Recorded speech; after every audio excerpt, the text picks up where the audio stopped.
Hotel Maurya से तन्वी सीधा अपने घर चली गई। उसे घर जल्दी आए देखकर नैना बहुत हैरान हुई। वो उसका बैग पकड़कर टेबल पर रखते हुए बोली, तन्वी तो इतनी जल्दी कैसे वापस आ गई? तेरी तो वहां मीटिंग थी ना? तन्वी बहुत गुस्से में थी। वो दंदनाते हुए अपने कमरे में गई और नैना को बिना कोई जवाब दिए उसने दरवाजा बंद कर लिया। वो चेंज करने के लिए कपड़े निकालते हुए बड़बड़ाने लगी, खुद को समझता क्या है ये? मैं उसकी असिस्टेंट हूँ या घर की नौकरानी जो उसका कुत्ता घुमाने का काम करूँ? कमीना कहीं का। ऐसे अमीर बहुत देखे हैं। होगा अपने घर को। मैं भी कोई उसकी दया नहीं खाती। और पर्सनालिटी का रौब किसको दिखाता है? मैं भी कोई दिखने में कम नहीं। नैना बाहर से दरवाजा खटखटा रही थी। तन्वी दरवाजा खोल। चेंज करके तन्वी ने दरवाजा खोल दिया। नैना सीधा अंदर पहुंच गई। क्या हुआ, कुछ बोलेगी? तन्वी, वो पागल सन की बददिमाग ऋषभ, उसने मुझे मीटिंग के लिए वहां नहीं बुलाया था। नैना, तो? तन्वी गुस्से में बोली, उसने मुझे अपना कुत्ता सॉरी टाइगर को घुमाने के लिए बुलाया था। उसके बाद तन्वी ने होटल में हुई सारी घटना नैना को बता दी। पहले तो नैना ये सब सुनकर चौंक गई, फिर कुछ देर बाद वो हंसने लग गई। तन्वी ने उसे घूर कर देखा और बोली, ये कोई हंसने की बात है नैना? यहाँ मैं गुस्से में पागल हो रही हूँ और तू है कि हंस रही है? नैना अपनी हंसी कंट्रोल करते हुए बोली, सॉरी, मैं तुझ पर नहीं उस पागल ऋषभ पर हंस रही हूँ। लगता है कि उसके पास दिमाग नाम की चीज ही नहीं है या कोई सिर फिरा है। मैंने उसकी नौकरी छोड़ दी है। अच्छा हुआ कि उसी ने निकाल दिया। कोई बात नहीं, और कोई जॉब ढूंढ लेना। नैना ने उसके गले लगते हुए कहा। नंदा मेंशन। ऋषभ के ड्राइवर ने कार बाहर रोकी और ऋषभ ने टाइगर को वहीं बाहर छोड़ दिया और गार्ड से कहा, इसका ध्यान रखना। गार्ड बोला, जी सर। ऋषभ सीधा अपने कमरे में चला गया। उसने कपड़े चेंज किए और अपनी चेयर पर बैठ गया। उसके सामने बस तन्वी का चेहरा आ रहा था। वो बड़बड़ाने लगा, आज तक किसी की इतनी हिम्मत नहीं हुई कि मेरे काम को मना कर दे, और इस कल की आई लड़की की इतनी जुर्रत हो गई।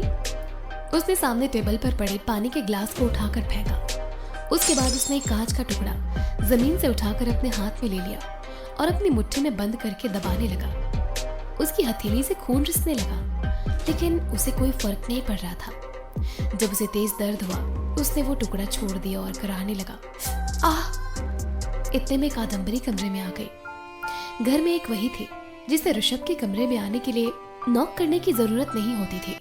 वो फर्श पर बिखरे कांच और ऋषभ के हाथ से निकलते खून को देखकर घबरा गई। ऋषभ बिस्तर पर अपना हाथ पकड़कर बैठा हुआ था। ऋषभ ने उसकी आहट से आंखें खोल ली और चिल्लाते हुए बोला, मम्मी प्लीज ध्यान से।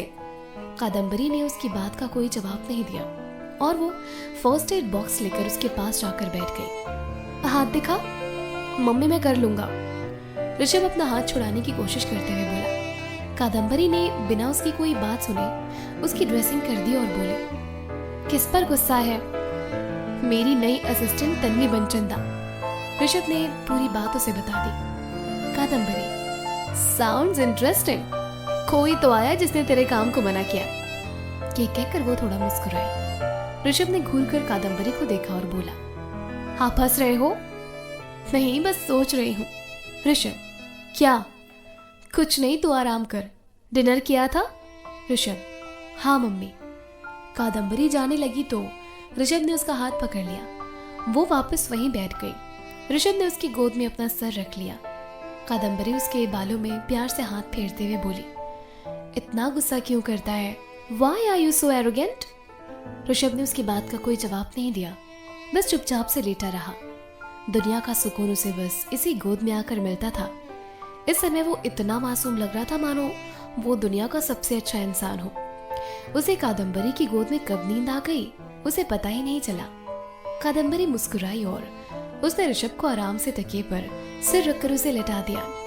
उसके बाद उसे ब्लैंकेट देकर उसके माथे पर किसके और दरवाजा बंद करके वहां से चली गई।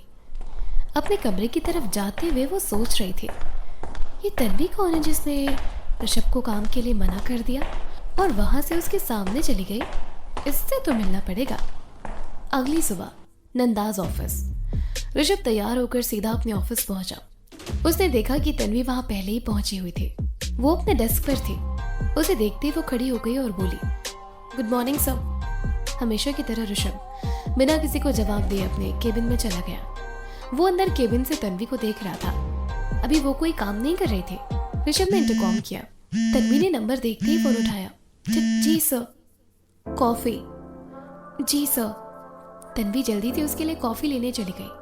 उसके बाद कप ट्रे में रखकर ऋषभ के केबिन पर पहुंच गई। इससे पहले कि वो नॉक करती, ऋषभ ने पहले ही बोल दिया, कम इन। तन्वी घबराते हुए अंदर दाखिल हुई और कप उसकी टेबल पर रख दिया। ऋषभ ने उसकी तरफ देखा और बोला, आपने आज के ईमेल्स चेक किए? तन्वी ने पहले नाम में सिर हिलाया और फिर बोली, मेरा मतलब है कि नहीं। क्यों? ऋषभ ने उसे घूरते हुए कहा, वो कल रात आपने मुझे जॉब से निकाल दिया और आज हिसाब क्लियर करने के लिए बुलाया था। तन्वी ने बहुत स्लो टोन में कहा। ऋषभ ने तन्वी को ऊपर से नीचे तक देखा और बोला, शायद आप भूल गई, मैंने कहा था कि अगर कंपनी आपको निकालती है तो 3 महीने का नोटिस पीरियड होगा। अब वो सैलरी आपको फ्री में तो मिलेगी नहीं। So get back to your work. फिलहाल आप नोटिस पीरियड में हैं। जी सर। अब जाइए और 12 बजे से पहले मेरे केबिन में कोई ना आए, आप भी नहीं। Tanvi, okay sir. क्या होगा आगे जानने के लिए सुनते रहिए सौदा प्यार का, सिर्फ MVF प्लेयर पर।